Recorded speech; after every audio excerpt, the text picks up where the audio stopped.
Olá, sejam muito bem-vindos ao canal do Portal Direito Comparado no YouTube. Hoje trago uma novidade que elevou o direito português a um novo patamar em contexto global, sobretudo no que toca aos direitos humanos, ao direito digital, ao direito da informação, ao direito da tecnologia da informação e não só. Uma novidade que também abriu um campo de atuação gigantesco e ainda pouco inexplorado pelos advogados, portanto é importante que você me acompanhe neste vídeo até o final. Trata-se da Carta Portuguesa dos Direitos Fundamentais na Era Digital. Mas antes de iniciarmos o tema, antes de falarmos sobre esta grande novidade, eu peço a você que se inscreva no canal, ative as notificações e partilhe este vídeo com alguém que você acredita que gosta de estar à frente, que gosta de se antecipar a tendências no que toca à atuação do advogado. Como vocês sabem, nós do Portal Direito Comparado temos por política não ficarmos apenas naquilo que é a superfície de uma novidade legislativa. Nós entendemos que você deve estar preparado para mais do que aquilo que todos estão, deve enxergar além do que aquilo que todos estão enxergando. É por isso mesmo que nós usamos a formação jurídica em comum. E esse propósito não seria cumprido se eu chegasse aqui para vocês e simplesmente dissesse que há um novo diploma sobre direitos fundamentais em contexto digital e lesse alguns artigos, alguns dispositivos deste novo diploma. Não queremos ficar apenas na superfície, queremos desenvolver naqueles que nos acompanham uma visão crítica, uma visão ampla acerca do direito para que possamos enxergar aquilo que não é visto por todos. Até porque, neste quesito, talvez você esteja sendo vítima de desinformação.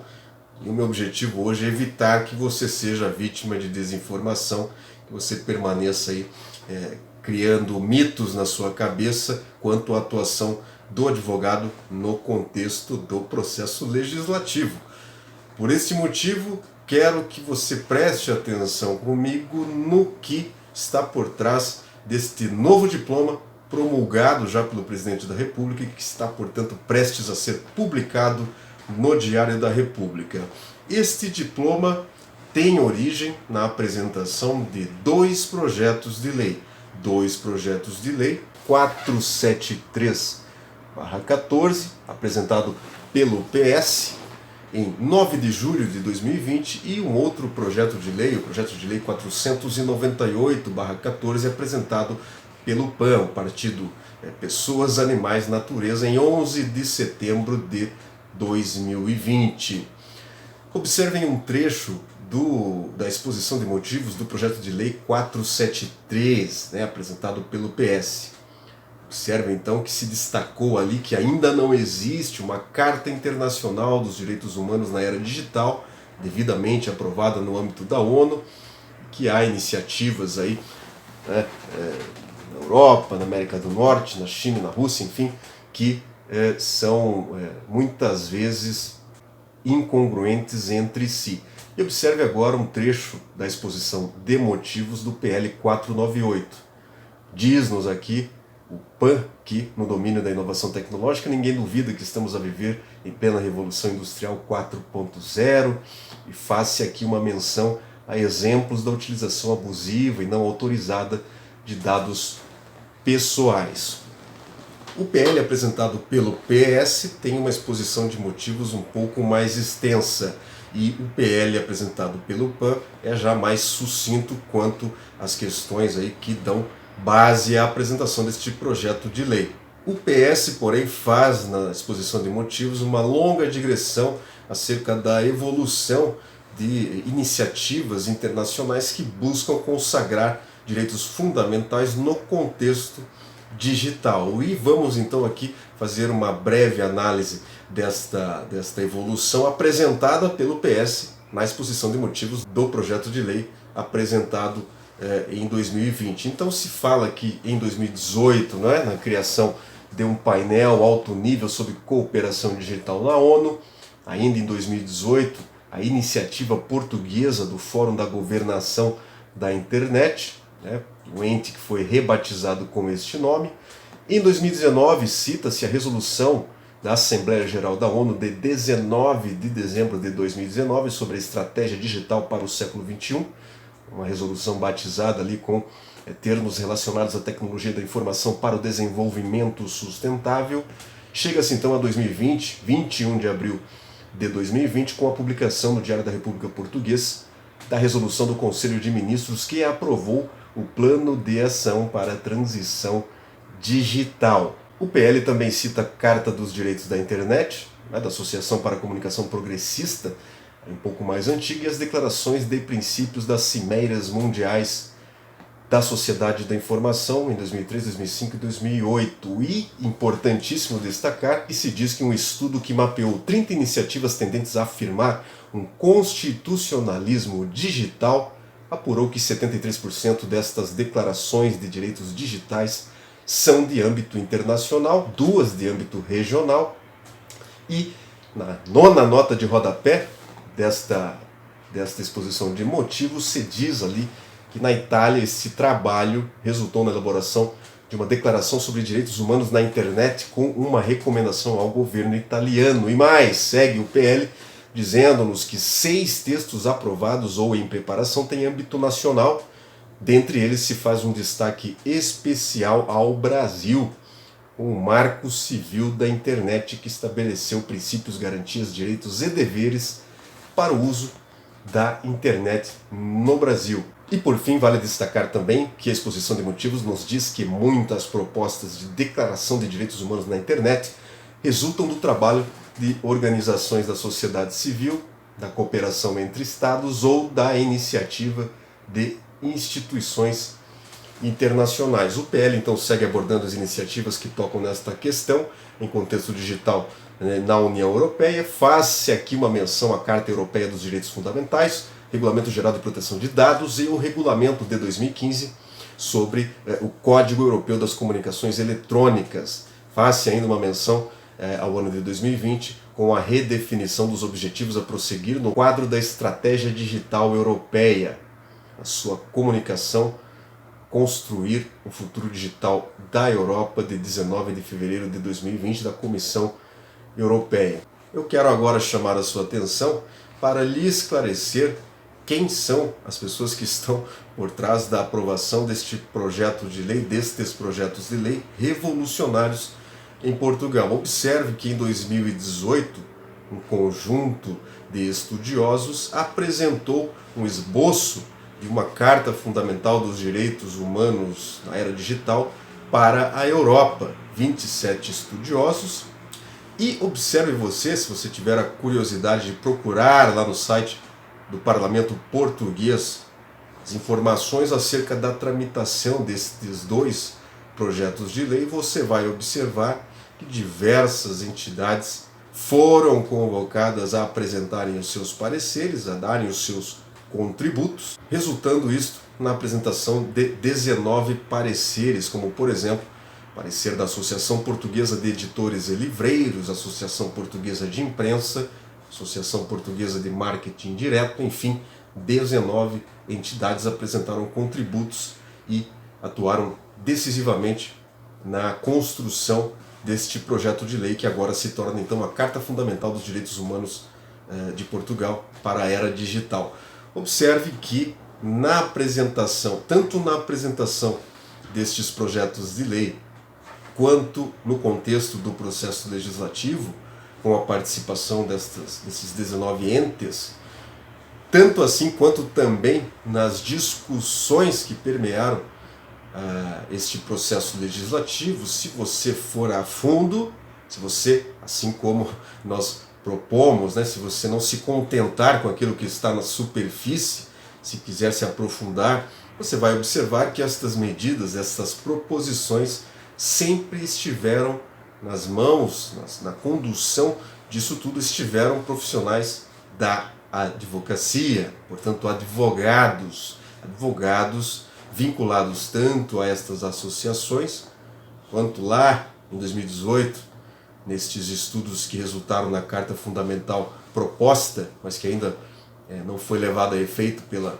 Europa, né, pela União Europeia, estiveram ali presentes advogados. E nas discussões relacionadas a estes PLs estiveram ali também presentes advogados exercendo a sua função na condição seja de representante destas entidades, seja como pareceristas, como estudiosos destas questões dos direitos humanos no contexto da internet. Enfim, você vai conseguir contabilizar aí a presença de inúmeros advogados atuando neste processo legislativo, no contexto do legislativo. Quero destacar para você que nos assiste, que não se contenta com conhecimentos que estão na superfície, de que nós precisamos realmente quebrar certos mitos no que toca à atuação do advogado no contexto aqui de Portugal.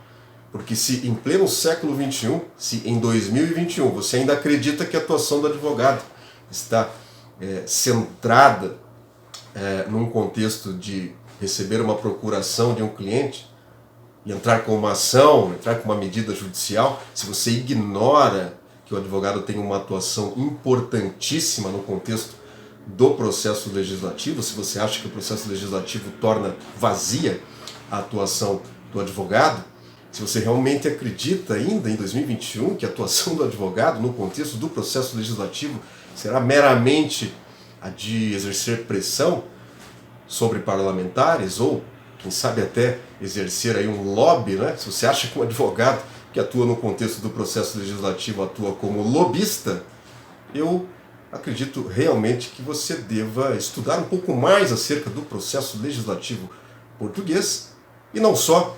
Acredito que você deva alterar a sua forma de pensar o exercício da advocacia.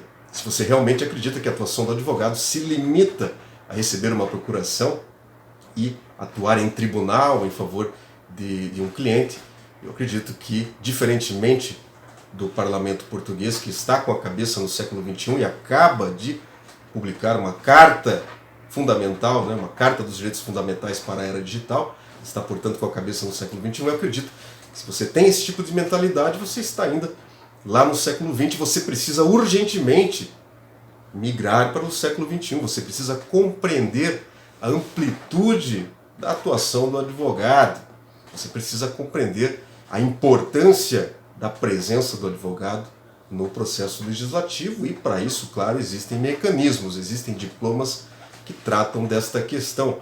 Portanto, observem, esta Carta dos Direitos Fundamentais na Era Digital de Portugal, um diploma revolucionário, uma novidade em nível global, que trata inclusive do direito ao esquecimento, diga-se de passagem, adiantando aqui a matéria, isto tem na sua origem a atuação de advogados que atuaram enquanto advogados, enquanto profissionais jurídicos, pessoas que demonstraram no contexto do processo legislativo questões jurídicas que deveriam mover a atuação dos deputados. Neste sentido, os deputados, aprovaram estes diplomas, diversas alterações foram propostas, tudo, claro, com a condução de profissionais do direito pelas diversas partes e, portanto, hoje temos uma Carta Fundamental dos Direitos Humanos no contexto da internet em Portugal, porque advogados que pensam fora da caixa, advogados que estão com a cabeça no século XXI, advogados que sabem da importância da atuação de um advogado no processo legislativo, lá estiveram. E é graças ao trabalho desses profissionais que hoje temos um gigantesco campo de atuação a partir deste diploma que em breve estará em vigor. Portanto, agora, feita esta importante observação, nós vamos finalmente falar sobre ela, a Carta. Vamos falar sobre a Carta Portuguesa dos Direitos Fundamentais na Era Digital. De início, vale destacar que o diploma tem 23 dispositivos e o artigo 23º diz então que a lei entrará em vigor 60 dias após a sua publicação. Portanto, temos uma vacatio legis de 60 dias para este diploma, que terá a forma de lei, por se tratar de uma iniciativa dos parlamentares e não uma iniciativa do governo, senão seria então um decreto-lei. O artigo 2º nos traz aqui uma obviedade no número 2, relativamente às normas que na ordem jurídica portuguesa consagram e tutelam direitos, liberdades e garantias, são plenamente aplicáveis no ciberespaço. O direito ao acesso ao ambiente digital, estamos aqui falando de inclusão digital no artigo 3º, todos independentemente de ascendência, gênero, raça, língua, etc., têm direito de livre acesso à internet e, com vista a assegurar um ambiente digital que fomente e defenda os direitos humanos, compete ao Estado promover. E aí temos aqui uma série de alíneas, não é? Assim temos da linha A até a linha J, o uso autônomo e responsável da internet, eliminação de barreiras de acesso à internet, execução de programas de igualdade de gênero e das competências digitais nas diversas faixas etárias, etc, etc. Várias previsões que deverão, obviamente, conduzir o processo legislativo e novos diplomas deverão surgir, então, a partir deste número 2 do artigo 3º. O artigo 4º, bastante importante, a liberdade de expressão e criação em ambiente digital. Uma previsão aqui no número 1, né? Todos têm o direito de exprimir e divulgar o seu pensamento, bem como criar, procurar, obter e partilhar ou difundir informações e opiniões em ambiente digital, etc. República Portuguesa participa nos esforços internacionais para que o ciberespaço permaneça aberto à livre circulação das ideias e da informação e assegure a mais ampla liberdade de expressão, assim como a liberdade de imprensa. Observem aqui o número 4, que diz respeito aos direitos autorais, a criação de obras literárias, científicas ou artísticas originais, bem como as equiparadas, etc., etc., gozam da especial proteção contra a violação do disposto no Código do Direito do Autor e dos direitos conexos. Uma preocupação do legislador em compatibilizar o direito de liberdade no ambiente virtual com os direitos autorais. No artigo 6º, nós vamos encontrar alguns mecanismos que dizem respeito ao Plano Europeu de Ação contra a Desinformação. Estamos diante de medidas que visam combater as chamadas fake news, né? Então, temos aqui também um comando que visa orientar a atuação do Estado no sentido de promover políticas que evitem estas situações de desinformação. Reunião, manifestação, associação e participação em ambiente digital, previsão do artigo 7º, órgãos de soberania e de poder regional e local devem assegurar a possibilidade de exercício dos direitos de participação legalmente previstos através de plataformas digitais ou outros meios digitais. Portanto, este diploma, a carta portuguesa, vai, obviamente, gerar aqui uma revolução digital em Portugal, como se observa daquilo que lemos aqui no artigo 7º.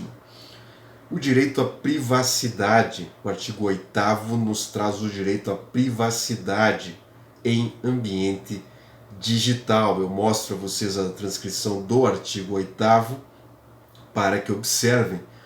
Todos têm direito a comunicar eletronicamente usando a criptografia e outras formas da proteção de identidade ou que evitem a recolha de dados pessoais, uma proteção do usuário quanto aos seus dados pessoais em consonância com o Regulamento Europeu de Proteção de Dados. Vejam que interessante é o artigo 9º, que dispõe acerca do uso da inteligência artificial e dos robôs. Vocês sabem que estas iniciativas, né, da inteligência artificial e a mecanização de determinadas atividades é algo que preocupa muito as entidades de proteção aos direitos do trabalhador, né, a substituição do homem pela máquina.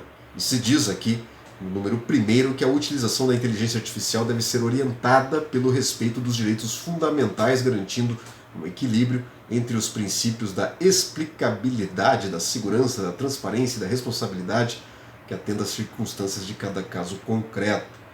Por este motivo, nós temos aqui também no número 3 a menção aos princípios e valores consagrados no artigo 2º do Tratado da União Europeia, nomeadamente a não discriminação e a tolerância. Todos têm direito a que os conteúdos transmitidos e recebidos em ambiente digital não sejam sujeitos a discriminação, restrição ou interferência em relação ao remetente, ao destinatário, ao tipo ou conteúdo de informação, chamado direito à neutralidade da internet. Você não pode ser discriminado, né? Você não pode ser restrito quanto aos conteúdos por conta de aspectos pessoais próprios do remetente. O desenvolvimento das competências digitais enquanto um direito fundamental também, citado no artigo 11º, que prevê uma série de medidas a serem adotadas pelo governo.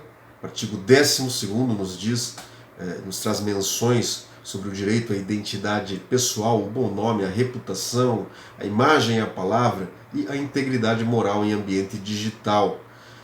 Desta forma, a lei penal passa também a receber a influência deste diploma. É uma lei que trata especificamente de direitos fundamentais em contexto virtual e desta forma o artigo 12º deverá também orientar a produção legislativa e a interpretação de normas que digam respeito precisamente a estes valores, como a identidade pessoal, a reputação, a integridade moral, no contexto da internet.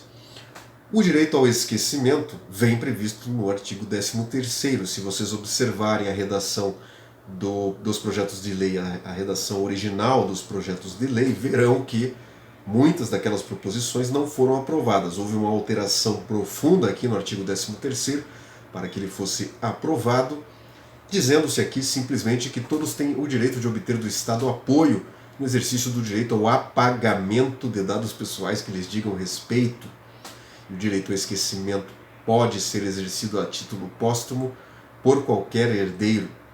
Uma previsão importante, nós tivemos recentemente uma decisão do Supremo Tribunal Federal no Brasil que nos disse que a Constituição brasileira não poderia dar base ao surgimento deste chamado direito ao esquecimento, mas temos aqui a previsão expressa agora no artigo 13 da Carta Fundamental, a Carta Portuguesa dos Direitos Fundamentais, quanto ao direito ao esquecimento. E certamente esta previsão irá influenciar, em termos aí de direito comparado, a produção legislativa também no Brasil. Importante previsão no artigo 14º sobre os direitos em plataformas digitais. Receber informação clara e simples, exercer direitos garantidos pela presente carta nestas plataformas digitais, ver garantida a proteção do seu perfil, apresentar reclamações, recorrer a meios alternativos de resolução de conflitos, a linha D do número 1 do artigo 14. Muito importante previsão que trará obrigações aqui às plataformas digitais. 15º, direito à cibersegurança. Nós já temos uma legislação portuguesa dedicada aos crimes em contexto de internet e o 15º da Carta vem então corroborar estas disposições e nos dizer aqui que o Centro Nacional de Cibersegurança promove a formação dos cidadãos e empresas para adquirirem capacitação prática e beneficiarem de serviços online de prevenção e neutralização de ameaças à segurança no ciberespaço. A liberdade de criação e a proteção de conteúdos, novamente, estamos aqui a tratar de direitos do autor, a criação intelectual, artística, científica e técnica no contexto virtual, a proteção a estas criações. No artigo 17, direito à proteção contra a geolocalização abusiva, ou seja, todos têm direito à proteção contra a recolha e o tratamento ilegais de informação sobre a sua localização quando efetuem uma chamada obtida a partir de qualquer equipamento. Então temos aqui uma proteção, sobretudo ao consumidor, no que toca ao uso abusivo dos dados de posição geográfica de um equipamento, sem o seu consentimento, sem o consentimento do usuário. Artigo 18º, vejam que importante previsão, a questão, novamente lá a questão do direito ao esquecimento e conexas, temos aqui o testamento digital. Exatamente, meus amigos, a legislação portuguesa, inovando, estando à frente de diversas legislações nacionais, traz no artigo 18 da Carta o direito ao testamento digital. todos poderão manifestar antecipadamente a sua vontade no que concerne à disposição dos seus conteúdos e dados pessoais. E a supressão póstuma de perfis pessoais em redes sociais ou similares por herdeiros não pode ter lugar se o titular do direito tiver deixado indicação em contrário.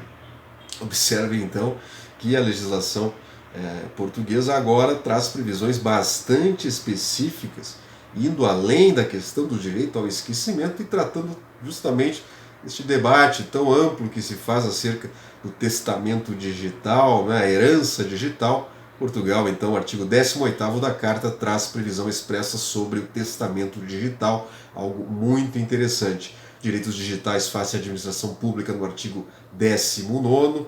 Vejam aqui a amplitude do que se extrai, não é, do artigo 19º nas alíneas A até a linha F. Vale um estudo especial aqui, sobretudo para os advogados no contexto da sua atuação. O direito das crianças, no artigo 20º, não é? As crianças podem exprimir livremente a sua opinião e têm a liberdade de receber e transmitir informações ou ideias em função da sua idade. Crianças não podem, portanto, ficar alheias, né? Ficar à parte desta revolução tecnológica, o acesso à informação, o acesso à rede mundial de computadores, a informação em meio digital é um direito fundamental e, como tal, não podem ficar excluídas as crianças. Importante previsão também aqui no artigo 21º, ação popular digital. Criou-se aqui no artigo 21º um instrumento popular, denominado então ação popular digital. Então, a todos são reconhecidos os direitos previstos na legislação referente à ação popular, com uma adaptação à realidade do ambiente digital.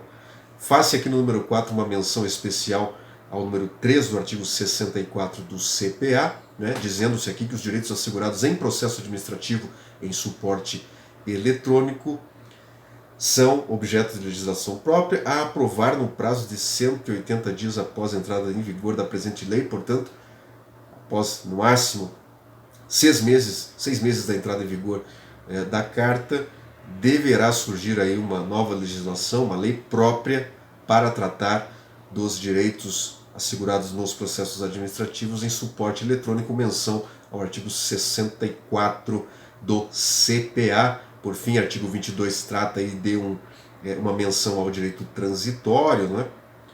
Então, uma menção aplicação da lei no tempo, direito transitório, e por fim o artigo 23, como eu já disse, traz uma vacatio legis de 2 meses.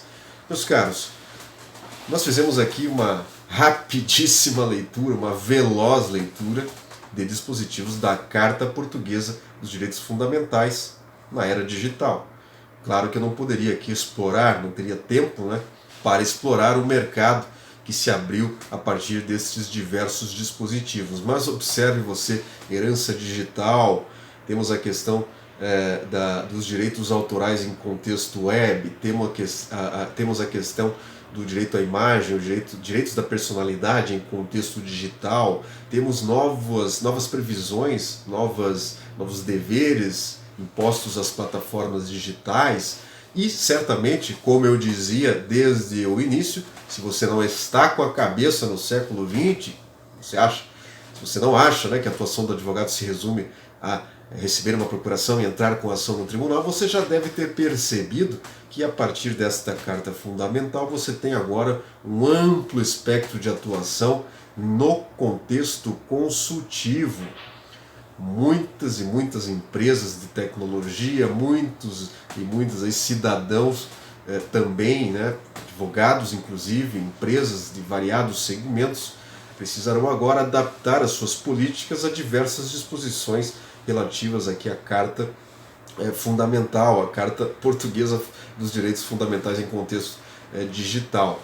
Eu espero que com estas informações você tenha aberto a sua mente para um novo campo de atuação, nem tão novo assim, mas diríamos melhor que um novo contexto de atuação com base agora numa legislação que atua mais incisivamente nesses direitos humanos em contexto digital. Desta forma, nós estaremos juntos quebrando estes mitos que nos dizem que a atuação do advogado se resume a uma atuação em tribunal. Pelo contrário, nós temos agora, a partir da atuação de advogados no processo legislativo, uma atuação decisiva dos advogados neste processo legislativo, nós temos uma legislação que abriu campo de atuação em contexto não contencioso, também contencioso, mas não só contencioso, para os advogados que agora têm esta possibilidade de oferecerem serviços jurídicos com base agora numa legislação que atua profundamente na defesa dos direitos humanos, direitos fundamentais em contexto